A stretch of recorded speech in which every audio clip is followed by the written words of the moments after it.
You, John Fitzgerald Kennedy, do solemnly swear. I, John Fitzgerald Kennedy, do solemnly swear.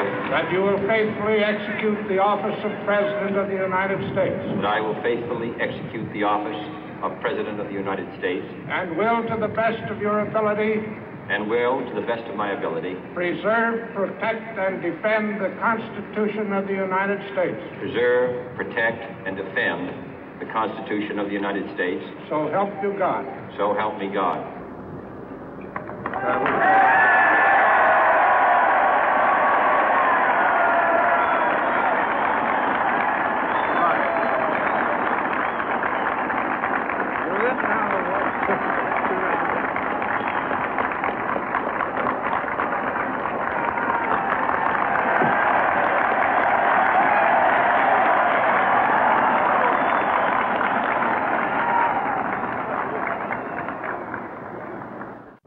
Vice President Johnson, Mr. Speaker, Mr. Chief Justice, President Eisenhower, Vice President Nixon, President Truman, Reverend clergy, fellow citizens.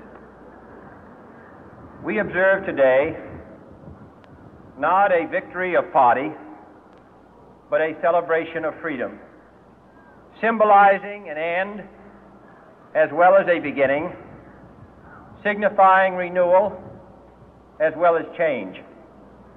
For I have sworn before you and Almighty God the same solemn oath our forebears prescribed nearly a century and 3/4 ago. The world is very different now, for man holds in his mortal hands the power to abolish all forms of human poverty and all forms of human life. And yet the same revolutionary beliefs for which our forebears fought are still at issue around the globe. The belief that the rights of man come not from the generosity of the state, but from the hand of God. We dare not forget today that we are the heirs of that first revolution. Let the word go forth from this time and place to friend and foe alike that the torch has been passed to a new generation of Americans born in this century, tempered by war, disciplined by a hard and bitter peace, proud of our ancient heritage, and unwilling to witness or permit the slow undoing of those human rights to which this nation has always been committed and to which we are committed today at home and around the world.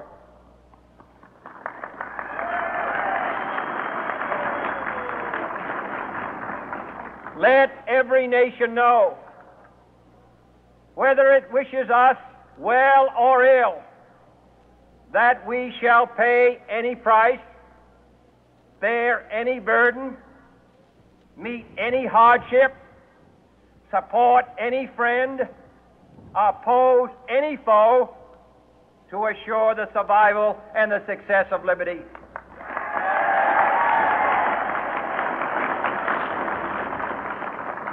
This much we pledge and more. To those old allies whose cultural and spiritual origins we share, we pledge the loyalty of faithful friends. United, there is little we cannot do in a host of cooperative ventures. Divided, there is little we can do, for we dare not meet a powerful challenge at odds and split asunder.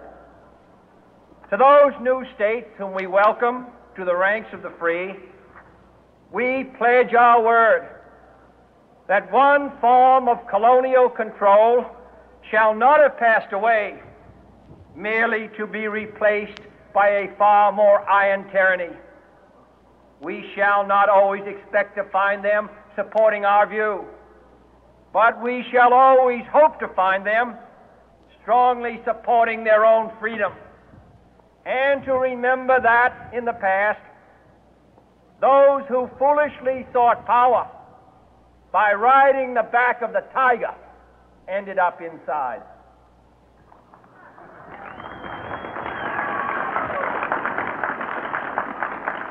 To those people in the huts and villages of half the globe struggling to break the bonds of mass misery, we pledge our best efforts to help them help themselves for whatever period is required, not because the communists may be doing it, not because we seek their votes, but because it is right. If a free society cannot help the many who are poor, it cannot save the few who are rich.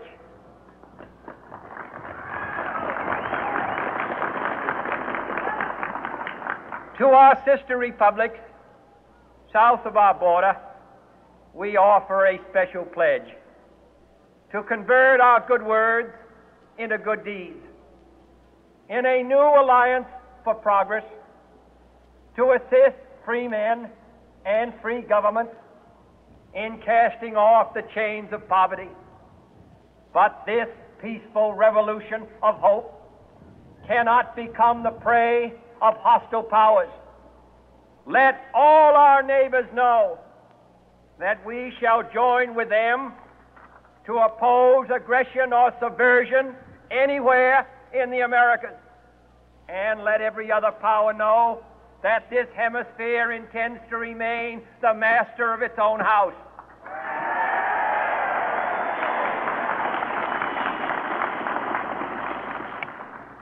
To that World Assembly of Sovereign States, the United Nations, our last best hope, in an age where the instruments of war have far outpaced the instruments of peace, we renew our pledge of support to prevent it from becoming merely a forum for invective, to strengthen its shield of the new and the weak, and to enlarge the area in which its writ may run.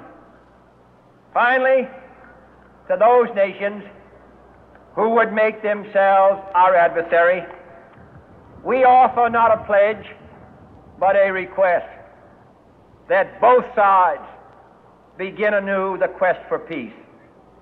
Before the dark powers of destruction, unleashed by science, engulf all humanity in planned or accidental self-destruction, we dare not tempt them with weakness, for only when our arms are sufficient beyond doubt can we be certain beyond doubt that they will never be employed. But neither can two great and powerful groups of nations take comfort from our present course, both sides overburdened by the cost of modern weapons, both rightly alarmed by the steady spread of the deadly atom, yet both racing to alter that uncertain balance of terror that stays the hand of mankind's final war. So let us begin anew, remembering on both sides that civility is not a sign of weakness, and sincerity is always subject to proof. Let us never negotiate out of fear, but let us never fear to negotiate.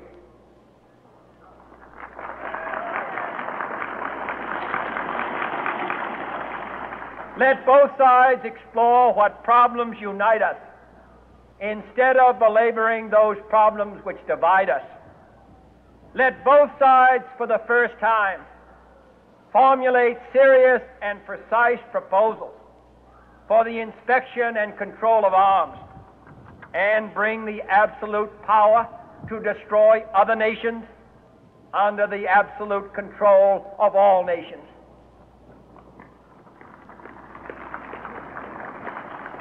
Let both sides seek to invoke the wonders of science instead of its terrors. Together, let us explore the stars, conquer the deserts, eradicate disease, tap the ocean depths, and encourage the arts and commerce.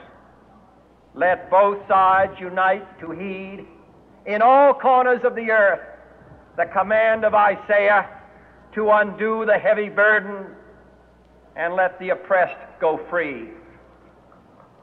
And if a beachhead of cooperation may push back the jungle of suspicion, let both sides join in creating a new endeavor, not a new balance of